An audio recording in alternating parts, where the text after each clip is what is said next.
I'll do what I want, when I want, to whomever I want. Count on it! I will. Own you.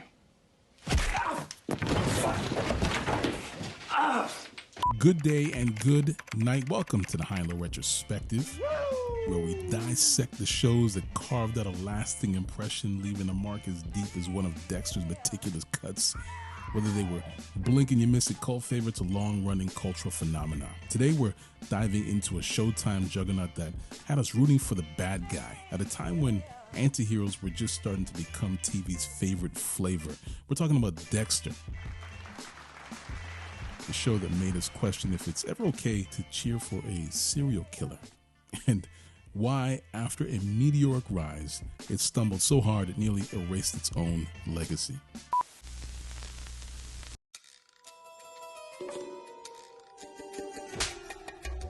Dexter was born out of the twisted imagination of novelist Jeff Lindsay. His 2004 book, Darkly Dreaming Dexter, introduced readers to Dexter Morgan, a blood splatter analyst for the Miami Metro Police Department by day and a meticulous vigilante serial killer by night.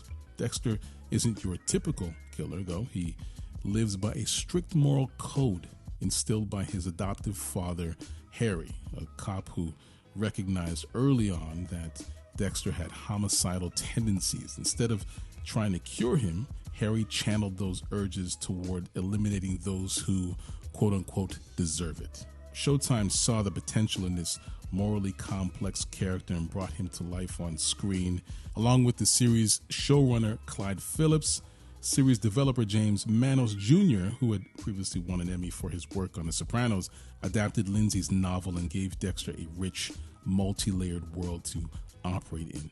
On October 1st, 2006, Dexter premiered and the world was never quite the same. It feels like Christmas morning. Look at that. A miracle on ice. Stunning. Over 8 seasons, Dexter followed the life of its title character, played to perfection by Michael C. Hall. Dexter's journey was a high-wire act of morality and madness as he balanced family, relationships, and his dark passenger, the name he gives to his insatiable urge to kill. Now, the first season stuck closely to Darkly Dreaming Dexter, with Dexter stalking and ultimately confronting the ice truck killer, who turns out to be his Sorry, I had to bleep that out just in case you haven't watched it, but from that moment at the end of season 1, the show took on a life of its own. Each season introduced a new antagonist who pushed Dexter to his limits. Season 2, Sergeant Dokes, who famously coined the phrase, "Surprise, motherfucker."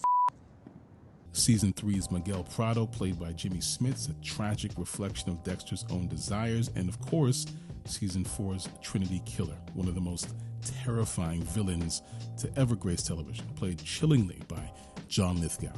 Now, the show explored the question, can a man born to kill ever truly be normal?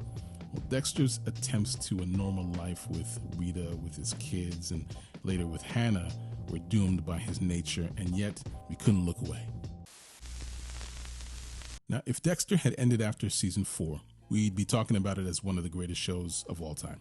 Season 1 through 4 were peak television, riveting, unpredictable, and emotionally rich. The writing was tight, the character arcs were compelling, and Michael C. Hall's performance was nothing short of masterful. Hall brought an eerie charm to Dexter, making us empathize with a character we had no business rooting for. And then came season 4's heart-stopping finale, where Trinity not only shatters Dexter's life, but leaves fans in collective shock. The final moment was the kind of television that etched itself into the collective consciousness.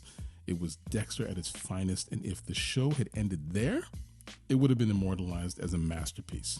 But the story didn't end there, and that's where the trouble began. As mentioned earlier, the first 4 seasons of Dexter were nothing short of masterful. The series was a perfect blend of gripping storytelling, moral complexity, and nail-biting tension that kept audiences on the edge of their seats.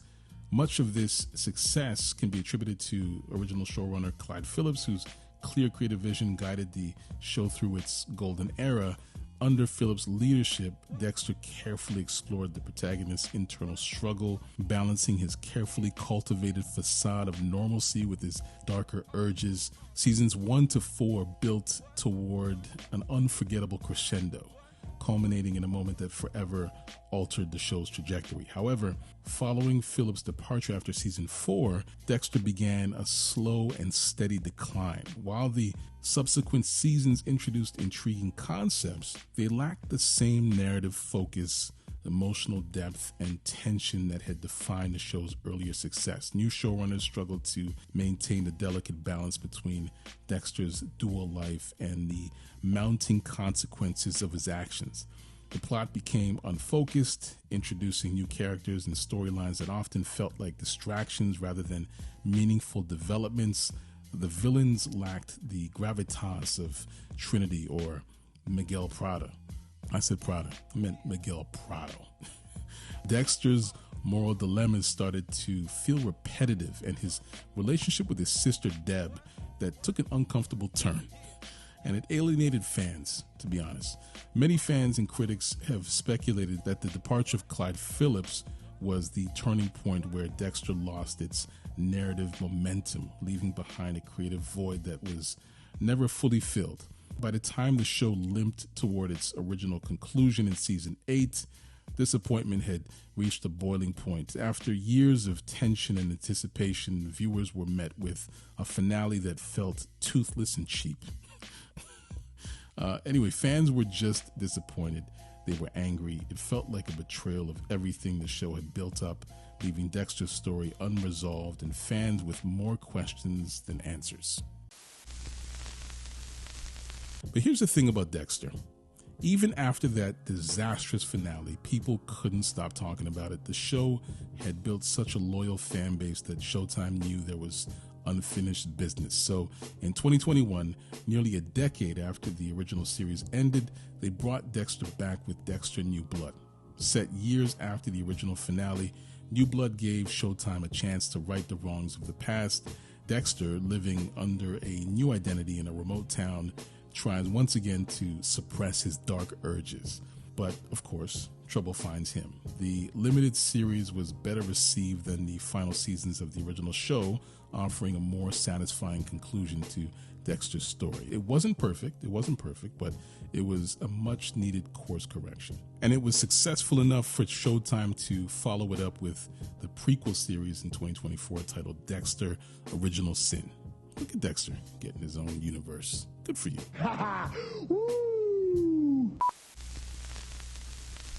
So where does that leave Dexter in the pantheon of television history? It's complicated. At its best, Dexter was a groundbreaking exploration of morality, identity, and the thin line between hero and monster. Michael C. Hall's performance cemented Dexter Morgan as one of the most memorable characters of the golden age of TV. The first 4 seasons belong in the conversation with The Sopranos, The Wire, and Breaking Bad. Liar! But its uneven latter seasons and that infamous lumberjack finale left a stain on its reputation. Dexter is a cautionary tale about what happens when a great show overstays its welcome, and yet it's also a testament to the power of compelling storytelling. Even after stumbling, it was strong enough to make a comeback and give its character a more fitting goodbye. So, that's the high and low retrospective on Dexter, a show that started with promise, soared to unimaginable heights, stumbled hard, and still found a way to claw its way back. Whether you loved it, hated it, or never forgave it for that lumberjack ending, one thing's for sure, Dexter left its mark. If you haven't had a chance to revisit it, or if New Blood passed you by, or Original Sin, now's the time to press play and see if Dexter's story hits different after all these years. Don't forget to like, share, comment, subscribe. Join us again for more deep dives into the shows, movies, and music that define generations. Until next time, stay curious, stay nostalgic, and remember, we're all good, Dexter, and we're all evil.